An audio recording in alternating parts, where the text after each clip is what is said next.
പ്രധാനമന്ത്രിയുടെ ജൻധൻ യോജന അക്കൗണ്ടുകൾ വൻ ഹിറ്റിലേക്ക്. കേന്ദ്ര സർക്കാരിന്റെ സുവർണ പദ്ധതിയും പ്രധാനമന്ത്രി നരേന്ദ്രമോദിയുടെ സ്വപ്ന പദ്ധതിയുമാണ് പ്രധാനമന്ത്രി ജൻധൻ യോജന അക്കൗണ്ടുകൾ.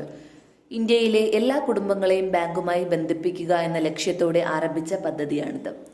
ഈ അക്കൗണ്ടുകളുടെ എണ്ണത്തിൽ ഇപ്പോൾ 3 ഇരട്ടി വർധനയാണ് സംഭവിച്ചിരിക്കുന്നത്. ആരംഭിക്കുന്ന പദ്ധതികളിൽ നിന്നൊന്നിൽ നിന്നും വിജയം കാണാതെ പുറകോട്ട് പോകില്ലെന്ന് വീണ്ടും വീണ്ടും തെളിയിക്കുകയാണ് ശ്രീ നരേന്ദ്രമോദി. 2014 ഓഗസ്റ്റിലാണ് പദ്ധതി ആരംഭിച്ചത്.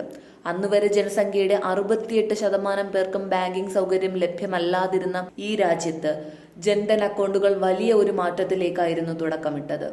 2015 ഓഗസ്റ്റിൽ 17.9 കോടി ജൻധൻ അക്കൗണ്ടുകളാണ് തുറന്നത്. 2023 നവംബറിൽ ഇത് കുത്തനെ വർദ്ധിച്ച് ഏകദേശം 51 കോടിയായി ഉയർന്നു.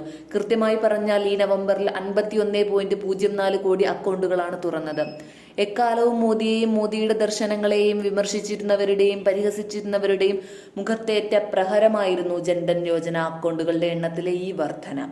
ഇതുവഴി ദീർഘദർശിയായ നേതാവിന്റെ കിരീടത്തിലേക്ക് മറ്റൊരു പൊൻതൂവൽ കൂടി ചേർക്കപ്പെടുകയാണ്.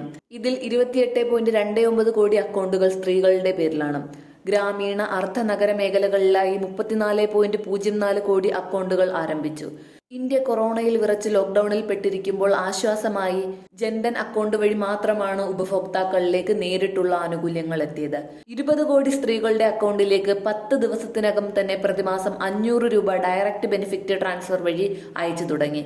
ജൻധൻ ആധാർ മൊബൈൽ സംവിധാനത്തെ ജൻധൻ യോജനയുമായി ബന്ധിപ്പിച്ചതിലൂടെ തട്ടിപ്പുകൾ തടയാൻ സാധിക്കുകയും അർഹരായ ഗുണഭോക്താക്കളിലേക്ക് തന്നെ ആനുകൂല്യങ്ങൾ എത്തിക്കുവാനും സാധിച്ചു.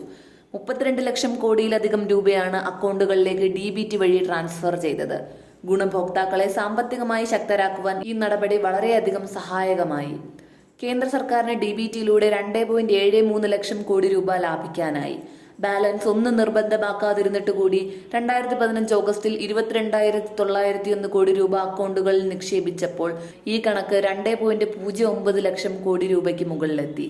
8.2% അക്കൗണ്ടുകളിലാണ് നീക്കിയിരിപ്പൊന്നുമില്ലാത്തത്. ജൻധൻ അക്കൗണ്ടുകൾ വൻ ഹിറ്റായി മാറിയ ഈ സമയത്തും ക്രാന്തദർശിയായ നമ്മുടെ പ്രധാനമന്ത്രിയുടെ ദീർഘവീക്ഷണങ്ങളെ രാഷ്ട്രീയ ഭേദമന്യേ നാം ഓരോ ഭാരതീയനും പ്രശംസിക്കേണ്ടത് തന്നെയാണ്. കൂടുതൽ വാർത്തകൾ അറിയുവാനായി ഈ ചാനൽ സബ്സ്ക്രൈബ് ചെയ്ത് ഫോളോ ചെയ്യുക.